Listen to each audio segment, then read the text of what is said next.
Hello students, how are you. आशा करता हूँ आप सभी कुशल एवं स्वस्थ होंगे। बच्चों, आज बसंत पंचमी है और इसकी आपको बहुत बहुत शुभकामनाएं। आज सरस्वती जी का दिन है, तो आप थोड़ी सी प्रेयर किया करो।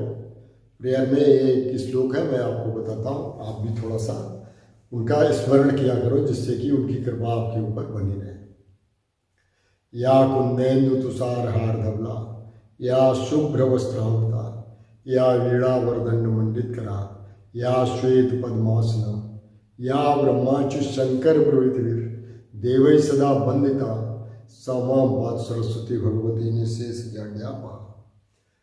सरस्वती मैया से प्रार्थना करो कि वो आपका अंधकार दूर करें और आप में ज्ञान रूपी प्रकाश इतना भरें कि आप तेजोमय, प्रकाशमय और सभी जगह आप उन्नति करते चले जाएं।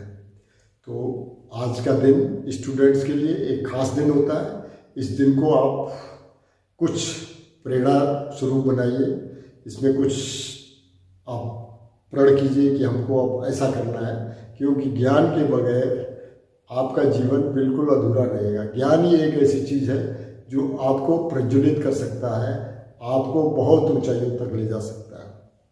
तो बच्चों, आज की बहुत बहुत बधाई, बहुत बहुत शुभकामनाएं। और दूसरा भी दिन है आज, लेकिन वो ज़्यादा आप लोग अभी उस चक्कर में ना पड़े, है ना। तीसरा आज का जो है मुख्य, आज अपने मोदी जी हैं, अबू धाबी में हैं और वो भगवान जी के एक मंदिर का, नारायण मंदिर का उद्घाटन कर रहे हैं। ये भी हम लोगों के लिए एक गर्व की बात है कि हमारे देश का कोई प्रधानमंत्री और विदेश में किसी मंदिर का उद्घाटन कर रहा है, तो हम सबको उनको नमन करना है और अपने मार्ग पे आगे प्रशस्त होना है। ये तो थी बच्चों आज की बात कि आज हमारा दिन क्यों महत्वपूर्ण है और किस लिए है। अब हम अपने ज्ञान के मार्ग पे जहाँ पे चल रहे हैं उसको आगे बढ़ाएंगे। हम लोग पढ़ रहे हैं bank reconciliation statement. Bank reconciliation statement में बच्चों हमने आपको 2-3 चीज़ें बता चुके हैं। सबसे पहले कि हम हमारे अगर कैश बुक में फेवरेबल बैलेंस है, फेवरेबल मतलब डेबिट बैलेंस है, डेबिट मतलब पॉजिटिव बैलेंस है, कुछ भी कह सकते हो आप, तो हम बैंक से उसका मिलान कैसे करेंगे, कौन कौन से आइटम को हम प्लस करते हैं, कौन कौन से आइटम को माइनस करते हैं और क्यों करते हैं, ये सारी चीज़ हमने आपको बताई हुई है। आज बच्चों उसी से संबंधित हम बात करेंगे कि अगर ये तो हमारा था डेबिट बैलेंस, डेबिट बैलेंस से समझ गए पॉजिटिव बैलेंस, लेकिन कभी कभी क्या होता है, ओवरड्राफ्ट हो जाता है।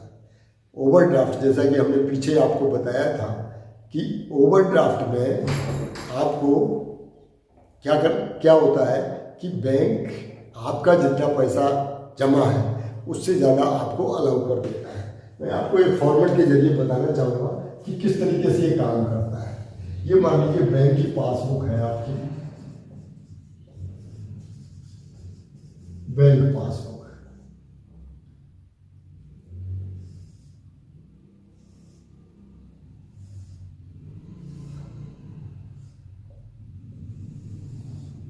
ये बैंक पासबुक में आपका डेट का कॉलम होता है, पार्टिकुलर्स होता है, यहाँ पे डेबिट आइटम होते हैं, यहाँ पे क्रेडिट आइटम होते हैं, यहाँ पे आपका स्टेटस क्या है, डेबिट है या क्रेडिट है,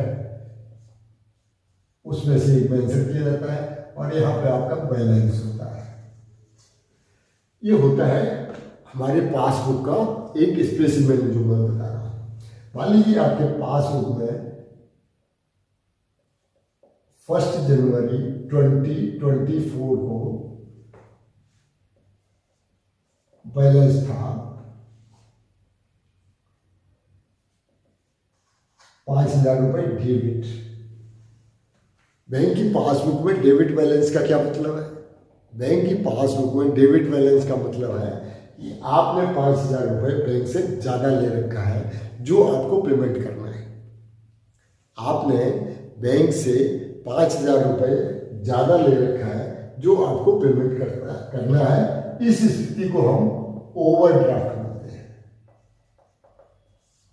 हमने ज्यादा निकाल लिया, हिंदी में इसको बोलेंगे अधिविकास।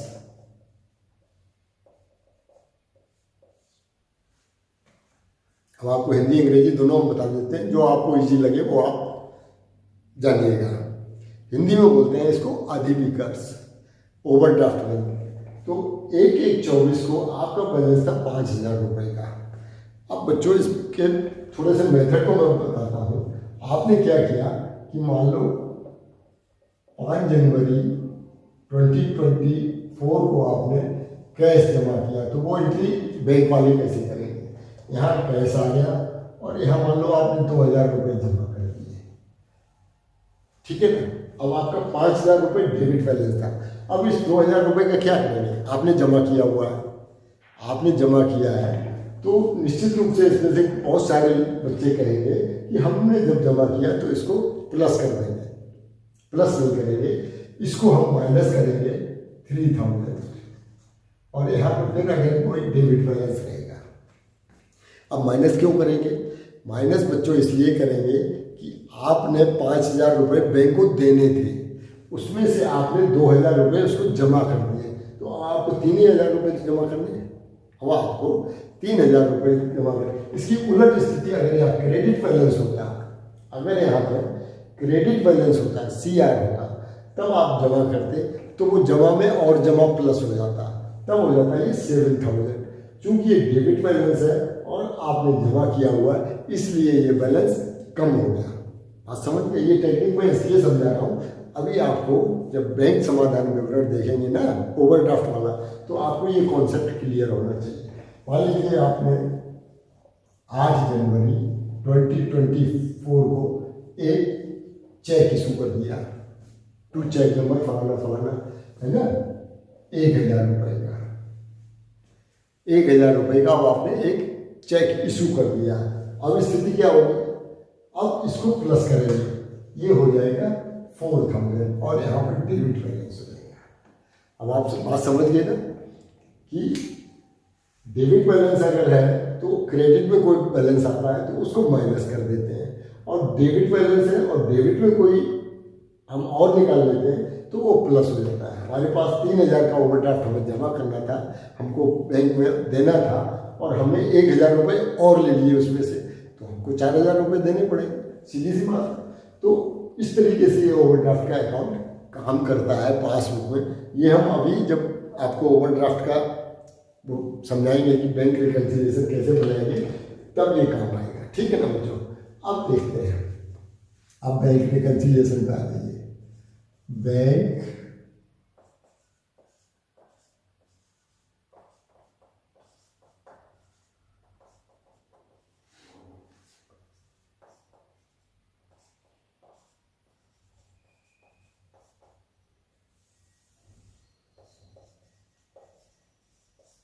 Bank reconciliation statement. जब आपका फेवरेबल बैलेंस है हम देख चुके हैं। आज हम देखेंगे कि जब हमारा अनफेवरेबल बैलेंस है, जब हमारा अनफेवरेबल बैलेंस है या कैश बुक में क्रेडिट बैलेंस है, कैश बुक हमारी क्रेडिट बैलेंस है, अनफेवरेबल बैलेंस है,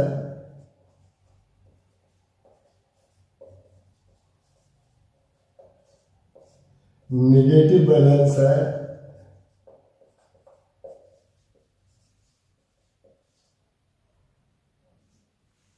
कोई भी स्थिति हो सकती है, इनमें से कुछ भी आपको बताया जा सकता है। जब ये बैलेंस होता है तो हम उसको कैसे बैंक समाधान विवरण बनाएंगे, ये बात है। कोई नई टेक्निक नहीं है, कोई नई बात नहीं है, केवल जो हम प्लस करते थे उसको माइनस करेंगे और जो माइनस करते थे उसको प्लस करेंगे। क्योंकि आप देख लीजिएगा यहाँ पर ये प्लस होता था तो हमने इसको माइनस किया हुआ, ये माइनस होता था उसको हमने प्लस किया हुआ। सीधी सी बात है कि नहीं? तो कॉन्सेप्ट में थोड़ा सा चेंज हो गया है कि हम जो चीज़ प्लस कर रहे थे उसको माइनस करेंगे और जो माइनस कर रहे थे उसको प्लस करेंगे, क्योंकि हमारा बैलेंस ही उल्टा हो गया है, क्रेडिट की जगह डेबिट हो गया है। अब इसमें भी वही स्थिति हो सकती है कि चेक इश्यू किया आपने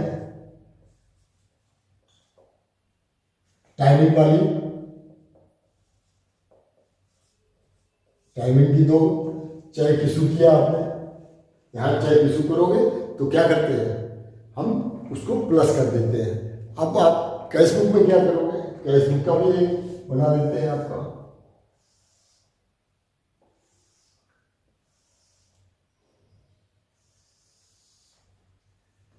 ये है आपकी डेबिट साइड, ये है आपकी क्रेडिट साइड। यहाँ पे रिसीट आता है, यहाँ पे पेमेंट आता है। ठीक है ना बच्चों। अब बैलेंस आपका यहाँ पहुंच गया, ये 5000 आपका बैलेंस है। यहाँ पे बैलेंस ब्रॉड फॉरवर्ड, ये बैलेंस यहाँ पर गया जो आपका क्रेडिट बैलेंस होता है। ठीक ना, ये है हमारा क्रेडिट बैलेंस। डेबिट बैलेंस होता तो इधर आता बैलेंस। अभी हमारा क्रेडिट बैलेंस की 5000 रुपये हमको देने हैं। अब इस स्थिति में क्या होगा, अगर हमने चेक इशू किया हुआ है, चेक अगर हम इशू करेंगे तो कैश बुक में कहाँ लिखेंगे, चेक इशू करेंगे पेमेंट साइड में लिखेंगे हम। तो यहाँ पे हम प्लस कर देंगे इसको, चेक इशू करेंगे तो यहाँ हम इसको प्लस कर देंगे। ये बात है। अब इसमें तो प्लस हो गया, लेकिन ये चेक इशू हुआ बट नॉट प्रेजेंटेड, ये चेक प्रेजेंट नहीं हुआ, ये चेक प्रेजेंट नहीं हुआ। तो क्या स्थिति बनेगी कि ये आपने तो इसको प्लस में कर लिया है, चेक इशू किया और यहाँ आपने लिख दीजिए, मान लीजिए 1000 का था, आपने यहाँ लिख दिया। यहाँ पे इसकी कोई एंट्री नहीं हुई है, पासबुक में कोई एंट्री नहीं हुई। तो अब आपको क्या करना पड़ेगा, इसको माइनस करना पड़ेगा, है ना। तो इसको हम माइनस कर देंगे। अगर चेक इशू किया है हमने और वो प्रेजेंट नहीं हुआ है, कैश बुक हमारी ओवरड्राफ्ट बता रही है, तो उन चेक्स को हम माइनस कर देंगे, क्योंकि उनको हमने प्लस कर रखा है। चेक इशू जब करेंगे तो हम उसको प्लस कर देंगे। अब चूंकि चेक वहाँ बैंक में तो हुआ नहीं, इसलिए हम इसको अमाउंट को माइनस कर देंगे बैंक से मिलाने के लिए, बैंक की पासबुक से मिलाने के लिए। चूंकि यहाँ पर नहीं है इसलिए हम उसको माइनस कर देंगे। जब हमने फेवरेबल बैलेंस की बात करी थी तब इसको हमने प्लस किया था।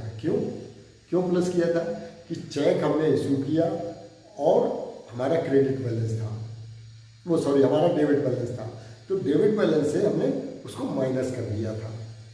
चेक इशू किया तो हमने डेबिट बैलेंस से उसको माइनस, जो हमारा पैसा जमा था उसमें से हमने माइनस कर लिया।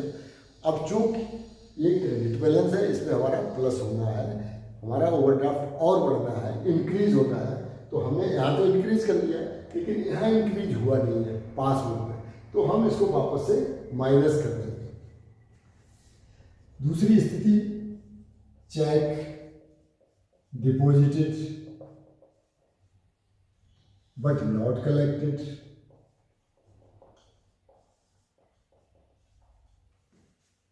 चेक डिपॉजिट किया आपने लेकिन वो कलेक्ट नहीं। चेक डिपॉजिट करेंगे तो हम यहाँ पे कोई अमाउंट लिख देंगे, मान लीजिए 3000 का है, 3000 हम यहाँ से लिख देंगे, तो इसमें से माइनस हो जाएगा। अब चूंकि हमने तो लिख लिया है, लेकिन यहाँ पे बैंक में कुछ भी नहीं हुआ है, बैंक में नहीं हुआ, ये हमारे एंड पे चल रहा है। चेक इशू और चेक डिपॉजिट हमारे एंड पे होता है, टाइमिंग वाला गड़बड़, क्योंकि बैंक में नहीं होता है तभी तो ये बिल नहीं खाता है।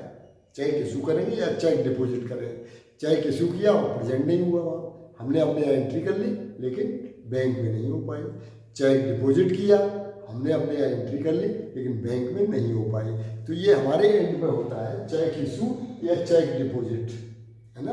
अब चूंकि चेक डिपॉजिट किया, हमने क्या क्या करना है, अगर वो ओवरड्राफ्ट की स्थिति है, जब ओवरड्राफ्ट की स्थिति है तो चेक डिपॉजिट करेंगे तो हम ओवरड्राफ्ट से उस चेक के अमाउंट को माइनस कर देंगे, तो हमारा ये माइनस हो जाएगा।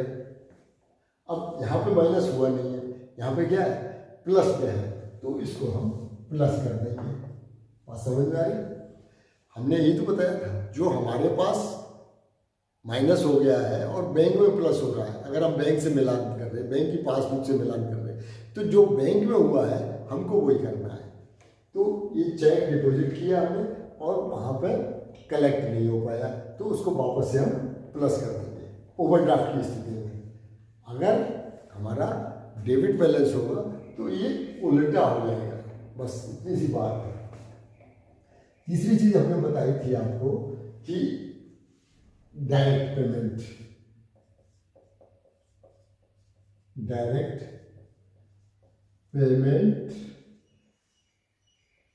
चार्जेस और रिसीट और डायरेक्ट रिसीट।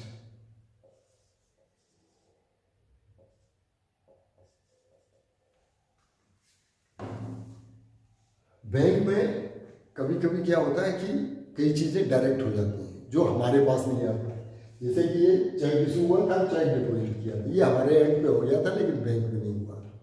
दूसरी चीज़ होती है जो बैंक में हो जाता है लेकिन हमारे एंड पर नहीं होता है। वो क्या क्या होता है, बैंक ने कोई चार्ज लगा दिया, बैंक ने कोई पेमेंट कर दिया, आपने स्टैंडिंग इंस्ट्रक्शन दे रखे थे कि इंश्योरेंस प्रीमियम हमारा पेमेंट कर देना, बैंक ने वो पेमेंट कर दिया। बैंक ने इंटरेस्ट कलेक्ट कर दिया, आपके इंटरेस्ट लगा, आपका अकाउंट था उसमें जमा था, उसने इंटरेस्ट लगा दिया। कोई डिविडेंड बैंक में आपका आ गया है ना, तो ये सारी चीज़ें बैंक में होती हैं और वो आपके पास नहीं हो पाती हैं। उनकी स्थिति क्या होगी, मान लीजिए बैंक में इंटरेस्ट लगा, इंटरेस्ट चार्ज किया, ये है इंटरेस्ट चार्ज का, इंटरेस्ट चार्ज किया बैंक ने, तो बैंक क्या करेगा कि आपका ओवरड्राफ्ट है तो यहाँ पे इसको प्लस और कर देगा, क्योंकि ये चार्ज है, ये आपको और पेमेंट करना पड़ेगा। बैंक का इंटरेस्ट होगा तो वो और पेमेंट करना पड़ेगा। कोई डायरेक्ट पेमेंट कर दिया, इंश्योरेंस प्रीमियम या कोई भी चीज है ना, तो क्या करेगा बैंक, इसको भी प्लस कर देगा, इसको भी प्लस कर देगा। डायरेक्ट कोई भी पेमेंट कर देगा या कोई इंटरेस्ट लगा देगा या कोई चार्ज लगा देगा, इसको भी प्लस कर देगा। कोई आपका चेक आपने जमा किया था और वो चेक वापस आ गया तो इंटरेस्ट, वो चेक रिटर्निंग चार्जेस लगा देता है ना, तो कोई चार्ज लगा दिया। तो ये सारी चीज़ें बैंक जब ओवरड्राफ्ट है तो अपने यहाँ प्लस कर लेगा, समझ में आ गई। ये सारी चीज़ें कोई भी चार्ज लगाएगा तो बैंक अपने यहाँ उसको प्लस कर देगा अगर आपका ओवरड्राफ्ट है। अब आपने यहाँ कुछ नहीं किया हुआ है तो आप क्या करेंगे, आप भी यहाँ इसको प्लस कर देंगे, इन सब चीज़ों को आप भी प्लस कर देंगे। कौन, किसको, चार्जेस को, केवल चार्जेस को, रिसीट को इसको मालूम नहीं। अभी रिसीट का दूसरा बताएंगे हम आपको, डायरेक्ट पेमेंट या चार्जेस का, है ना, कोई किया है तो उसको हम प्लस कर लेंगे। समझ में आ गई। अगर बैंक ने कोई चार्जेस लगा दिए, कोई पेमेंट कर दिया, जैसा कि आपने उसको इंस्ट्रक्शन दिए थे कि भाई हमारा इंश्योरेंस प्रीमियम पेमेंट करते रहना, कोई इंटरेस्ट लगा दिया है, कोई और कोई चार्जेस कुछ भी हो सकता है, तो वो जो पेमेंट करेगा बैंक वो अपने आप प्लस कर लेगा। आपने नहीं किया है प्लस तो प्लस कर दीजिए। फोर्थ आइटम है कि डायरेक्ट रिसीट हो गई,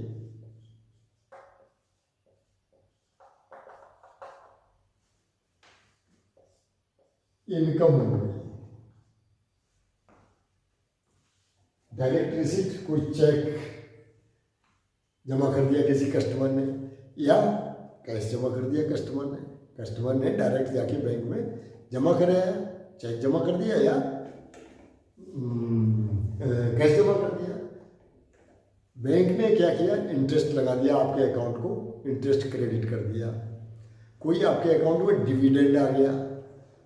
अब ये सब चीज़ क्या होगी कि बैंक इनको सबको माइनस करेगा, इन सब चीज़ों को बैंक अपने यहाँ माइनस करेगा। अगर आपका ओवरड्राफ्ट बैलेंस है तो बैंक इन सब चीज़ों को माइनस कर देगा। अब माइनस कर देगा तो आप भी माइनस कर दीजिएगा, माइनस कर देगा तो आप भी माइनस कर लीजिएगा। कोई भी चेक या आ जाता है, कैश जमा कर देता है, या बैंक ने इनकम में आपको इंटरेस्ट दे दिया है, कोई और डिविडेंड आ गया है, तो बैंक ओवरड्राफ्ट में से, क्योंकि वो आपकी इनकम है और इनकम में से आपकी लायबिलिटी कम हो गई क्योंकि आपका जमा आ गया, तो लायबिलिटी कम हो गई तो वो माइनस करेगा, और माइनस करेगा, आपने किया नहीं हुआ तो यहाँ उसको भी माइनस कर दीजिए, तो आपका बैंक से रिकनसाइल हो जाएगा।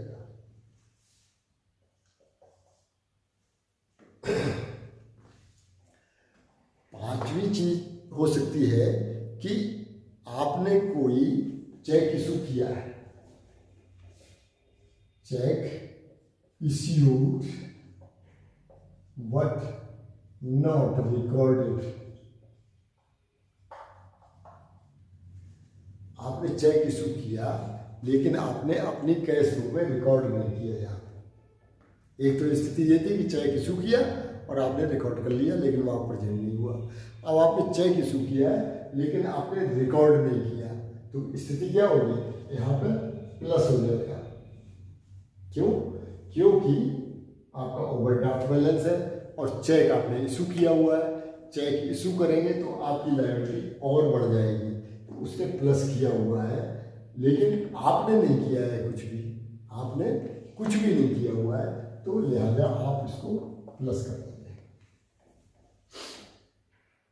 चेक इशू किया आपने और रिकॉर्ड नहीं किया, बात समझ में आ रही? चेक इशू किया और आपने रिकॉर्ड नहीं किया, इरेगुलरिटी हो गई, आपका आगे इनकम मिल नहीं खाएगा, तो आप क्या करेंगे कि इस चीज को प्लस कर देंगे कि चलो भाई हम भी प्लस कर लेते, बैंक में जो प्लस है। ऐसे चेक डिपॉजिट किया आपने, चेक्स डिपॉजिटेड, आपने चेक डिपॉजिट किया लेकिन कलेक्शन मिल गया। चेक डिपॉजिट करेंगे तो उसको बैंक क्या करेगी, बट नॉट रिकॉर्डेड।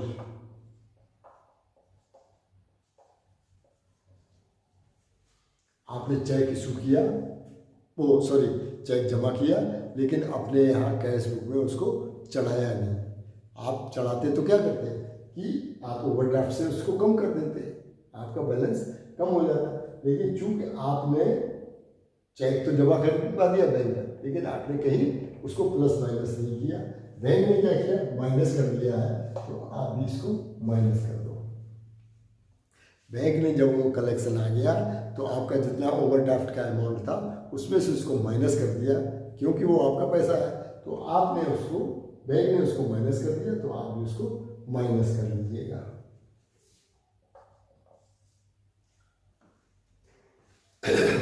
अब आती है स्थिति ओवरकास्ट और अंडरकास्ट की, है ना? ओवरकास्ट और अंडरकास्ट एरर की। ये भी आपकी एरर ही थी, ये भी आपकी एरर ही थी कि आपने गलती कर दी थी। एक और होती है ओवरकास्ट कर दिया या अंडरकास्ट कर दिया, जैसा कि हमने पीछे पढ़ाया था आपको। ओवरकास्ट अगर रिसीट साइड में कर दिया है, मान लीजिए ये ओवरकास्ट है, यहाँ पे आपका 1000 का चेक था और आपने 10,000 लिख दिया है। आपने 1000 के चेक को यहाँ 10,000 लिख दिया, ठीक। असर इसका क्या पड़ेगा, इसका इम्पैक्ट क्या होगा कि आपका ये जो 6,000 था मान लीजिएगा बैलेंस, वो आपका 4,000 में ले जाएगा, क्योंकि आपने जमा ज़्यादा दिखा दिया। अब अगर ये 1,000 ही करेंगे तब कितना होगा, तो ये 5,000 रह जाएगा। समझ में आ रही? अगर ये 1,000 तो ये 9,000 रुपये आपने ओवरकास्ट कर दिया है रिसीट साइड में। रिसीट साइड में आपने ओवरकास्ट कर दिया।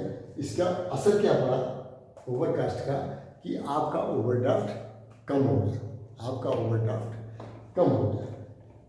बैंक क्या करेगी, बैंक तो अपना जितना है उतना ही लिखेगी, बैंक तो जितना है उतना ही लिखेगी। ओवरकास्ट हो गया अगर रिसीट साइड में, ओवरकास्ट रिसीट साइड में, इसका इम्पैक्ट आपके ओवरड्राफ्ट पर क्या पड़ेगा। अगर आपने रिसीट ज़्यादा दिखा दी तो आपका बैलेंस ओवरड्राफ्ट का कम हो जाएगा, ओवरड्राफ्ट का बैलेंस माइनस में चला जाएगा। जब माइनस हो गया तो इसको आपको प्लस कर देना है। ओवरड्राफ्ट जब आप रिसीट को ओवरकास्ट कर देंगे, ओवरकास्ट से मतलब समझ रहे हैं कि 1000 को हमने 10,000 लिख दिया तो क्या होगा, हमारा ओवरड्राफ्ट का बैलेंस कम हो जाएगा। जब ओवरड्राफ्ट का बैलेंस कम हो जाएगा तो उसको एज इट इज लाने के लिए हमें उसको प्लस करना पड़ेगा।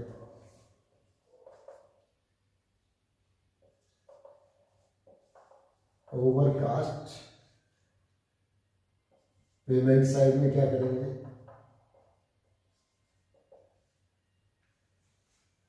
पेमेंट साइड में क्या होगा, ओवरकास्ट करने से हमारा बैलेंस और बढ़ जाएगा तो उसको हम वापस लाने के लिए माइनस कर देंगे। भाई हमारा बैलेंस था 5,000 रुपये और हमने ओवरकास्ट कर दिया, 1,000 का 10,000 कर दिया पेमेंट साइड में, तो हमारा बैलेंस बढ़ जाएगा ना। और वास्तविक होना चाहिए कम, तो कम लाने के लिए हम उसको माइनस कर देंगे। अंडर कास्ट रिसीट साइड, इसको हम माइनस कर देंगे। अंडर कास्ट रिसीट साइड में क्या होगा कि हमारा बैलेंस हमने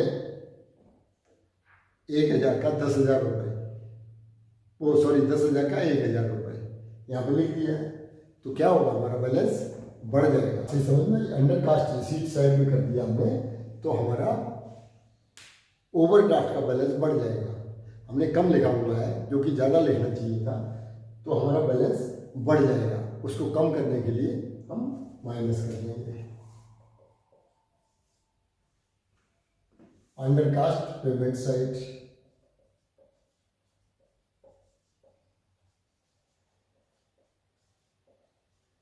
इसको हम प्लस कर देंगे। अंडर कास्ट पेमेंट साइड को प्लस कर देंगे। बच्चों समझ गए, अंडर कास्ट अगर पेमेंट साइड में हमने कर दिया है तो उसको वापस, क्योंकि हमारा पेमेंट साइड में अगर अंडर कास्ट कर देंगे तो हमारा बैलेंस क्या होगा, बैलेंस कम हो जाएगा ना। पेमेंट किया हुआ है और हमारा बैलेंस ज़्यादा होना चाहिए था, है ना। तो अंडर कास्ट कर दिया हमने, पेमेंट साइड में हमने अंडर कास्ट कर दिया है और वो बैलेंस हमारा ज़्यादा होना चाहिए था, क्योंकि चेक हमारा ज़्यादा का इशू किया गया है तो हमारा ओवरड्राफ्ट ज़्यादा हो जाता। अब चूँकि हमने कम किया हुआ है तो उसको प्लस करने के लिए हमें प्लस कर देना पड़ेगा। तो ये सारी चीज़ें आपको पहले भी बताया था, लेकिन अब ये इसका उसका केवल उल्टा हो गया, बाद बाकी इसमें कुछ नहीं है। एक छोटा सा इलस्ट्रेशन लेते हैं और उससे समझते हैं कि इसको हम रिकन्सिलिएशन स्टेटमेंट कैसे बनाएंगे। ठीक है बच्चों, तो इसको तो मिटा देते हैं।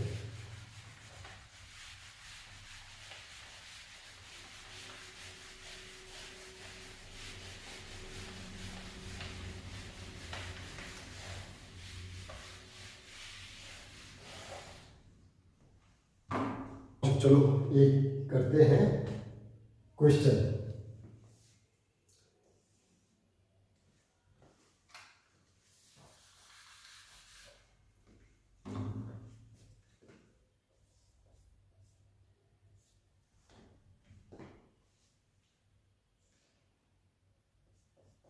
From the following information,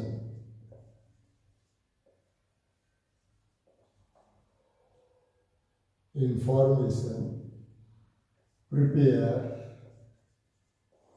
a bank reconciliation statement, as on 31/3/2024। आपको एक बैंक रिकन्सिलिएशन स्टेटमेंट बनाना है 31/3। क्या क्या इंफॉर्मेशन है, सबसे पहले होगा balance as per cash book, credit balance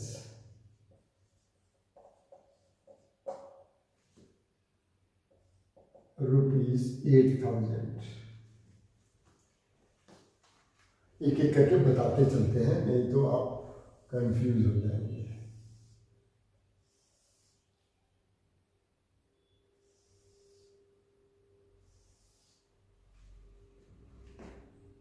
यहाँ पर लिख देंगे बैंक रिकंसिलिएशन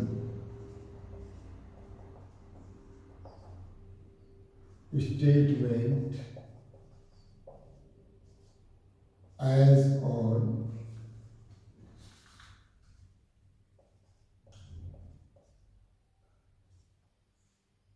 31/3/2024। ठीक बच्चों, particulars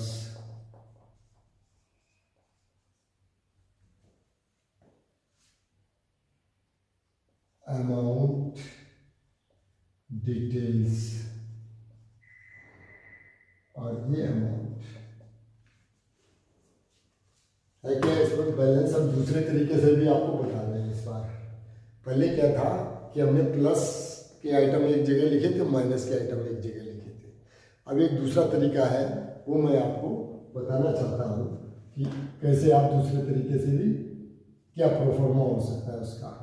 balance as per cash book credit balance 8,000 ये बैलेंस है आपका क्रेडिट बैलेंस। ठीक है ना। अब इसमें जो प्लस होंगे वो आइटम यही लिख देंगे, माइनस होंगे वो आइटम यही लिख देंगे और इसको प्लस माइनस कर लेंगे। सेकेंड एंट्री आती है check issued but not presented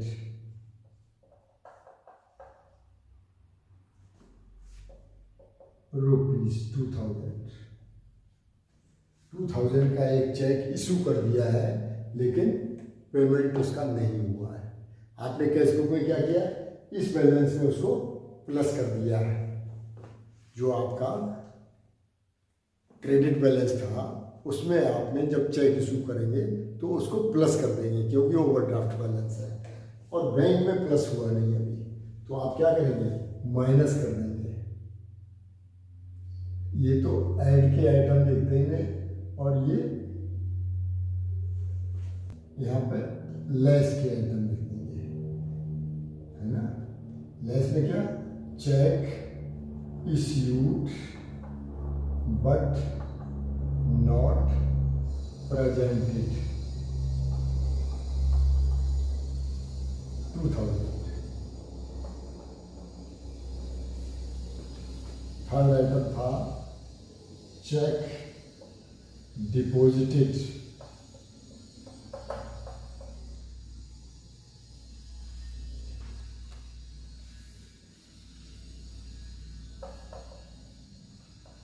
but not clear, ये मान लो 1,000 का था, तो इसको हम ऐड कर देंगे। क्यों, चेक आपने डिपॉजिट किया और उसको क्लियर नहीं हुआ, तो आपने कैश बुक में क्या किया, ओवरड्राफ्ट से उस पैसे को, उसके चेक की रकम को माइनस कर दिया है। बैंक में चूक हुआ नहीं, बैंक में वो अभी तक प्लस है, तो लिहाजा check deposited but not clear, ये 1,000 हो गया। ठीक बच्चों। Fourth, bank charged interest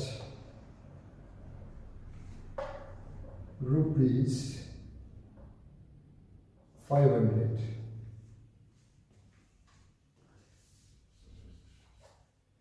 bank ने इंटरेस्ट चार्ज कर दिया। अब ये क्या हुआ कि बैंक के लेवल पे हो गया है, आपके पास नहीं है। बैंक ने चार्ज इंटरेस्ट किया होगा तो क्या किया, अपने में प्लस कर दिया, क्योंकि ओवरड्राफ्ट बैलेंस था, बैंक का ओवरड्राफ्ट बैलेंस था, तो उसने और चार्ज लगा दिए, तो और प्लस हो गया, तो लिहाजा हम भी प्लस कर देंगे। Bank charge interest 500,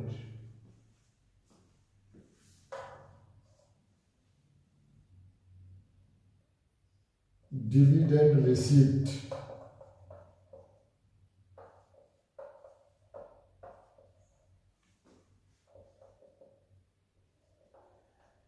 dividend receive हो गया, तो क्या करेंगे, माइनस कर देंगे। क्यों, बैंक ने माइनस कर दिया है अपने ओवरड्राफ्ट से इसकी रकम को 700, ठीक है।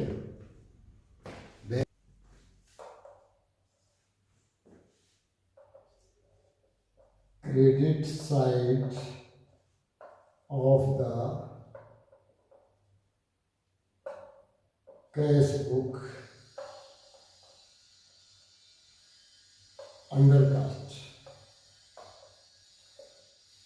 क्रेडिट साइड का मतलब समझ गए,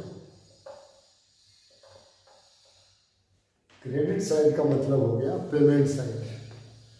पेमेंट साइड अंडर कास्ट हो गई, पेमेंट साइड अंडर कास्ट हो गई। इसका मतलब ये हो गया कि पेमेंट आपने कम दिखाया हुआ है, जिससे कि आपका ओवरड्राफ्ट बैलेंस कम हो गया, ओवरड्राफ्ट बैलेंस ज़्यादा है। आपने credit side of the cash book under cast कर दिया 1000 रुपये से। इसका मतलब क्या हुआ कि आपने कैश बुक में जो ओवरड्राफ्ट था वो क्या किया है, कम किया हुआ है। अगर आप पूरा दिखाते तो हमारा ओवरड्राफ्ट ज़्यादा हो जाता। आपने चूँकि कम अमाउंट दिखाया हुआ है, अंडर कास्ट किया हुआ है, तो हमारा ओवरड्राफ्ट का बैलेंस कम है। तो क्या करेंगे, अब इसको पूरा करने के लिए हम इसको प्लस कर देंगे। Credit side of the cash book under cast 1000।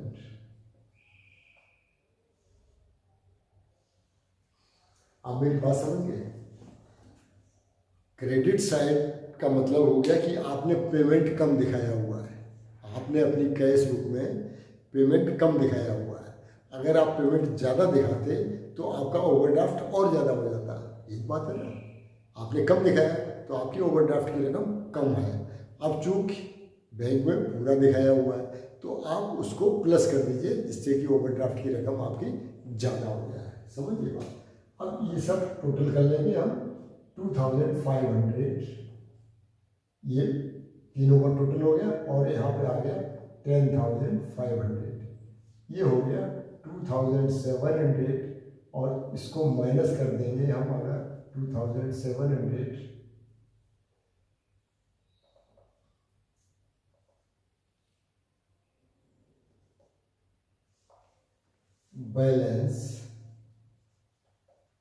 Balance as per bank passbook.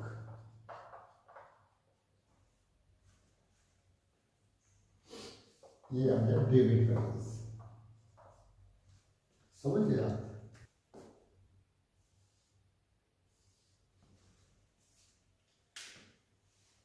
8000 हमारा बैलेंस था ओवरड्राफ्ट का, उसमें ये 3 रकम हमने ऐड करनी पड़ी, तो 10500 हो गया। 2 रकम को माइनस करना पड़ा, तो हमारा ये आ गया balance as per bank passbook debit balance, या इसको कह सकते हैं ओवरड्राफ्ट बैलेंस। ओवरड्राफ्ट बैलेंस, ठीक बच्चों। तो इस तरीके से ये हो गया आपका ओवरड्राफ्ट का बैलेंस। तो आइटम सारे वही रहेंगे, कोई आइटम चेंज नहीं होता है। बैंक का अगर ओवरड्राफ्ट है तो इस तरीके से हम रिकन्सिलिएशन स्टेटमेंट बनाते हैं, और अगर क्रेडिट बैलेंस हमारा है तो हम जो हमने पीछे बताया था उस तरीके से बनाते हैं। अब बच्चों रह गई पासबुक के बैलेंस से अगर मिलान करना, अगर यहाँ पर पासबुक का बैलेंस दिया हो, बैलेंस है इस पर पासबुक, ठीक है ना। तो पासबुक में अगर क्रेडिट बैलेंस है तो ये सारी चीजें आ जाएगी। पासबुक में अगर क्रेडिट बैलेंस है तो कैश बुक के डेबिट बैलेंस की बराबरी, जो आइटम हम कैश बुक के डेबिट बैलेंस में करते हैं वही आइटम हम पासबुक के क्रेडिट बैलेंस में करेंगे। और जो पासबुक का डेबिट बैलेंस अगर होगा तो हम कैश बुक के डेबिट बैलेंस से करेंगे, ठीक बात। दोनों को मिला के प्लस माइनस के आइटम करने हैं, चलो हम बता देंगे आपको। चलो हम उसको एक दिन डिस्कस कर लेंगे कि पासबुक का आइटम लेके हम किस तरीके से बैंक रिकन्सिलेशन स्टेटमेंट बनाते हैं। चलो बच्चों आज के लिए बस इतना ही। आज बसंत पंचमी है ना। वैलेंटाइन डे को तो अभी भूल ही जाइए, क्योंकि और उसको याद रखिए, तो केवल इसलिए याद रखिए कि वैलेंटाइन डे में हम ये प्रण लेते हैं कि हम एक दूसरे को ज्ञान बांटेंगे। हम एक दूसरे से प्यार इसलिए करेंगे कि हम उसको ज्ञान बांटेंगे, हम उसके ज्ञान की बढ़ोतरी करेंगे एक दूसरे में। तो ये प्रण लीजिए। तीसरी चीज़ थी, हमने आपको बताया था मंदिर का उद्घाटन है फॉरेन कंट्रीज़ में, यहाँ की हमारे देश का झंडा ऊंचा रहेगा, तो इस बात को हम लोग गौरवान्वित होंगे। बच्चों आज की बात यही ख़त्म करते हैं। आप लोग स्वस्थ रहें, मस्त रहें और चैनल को सब्सक्राइब करें। बाकी नमस्कार।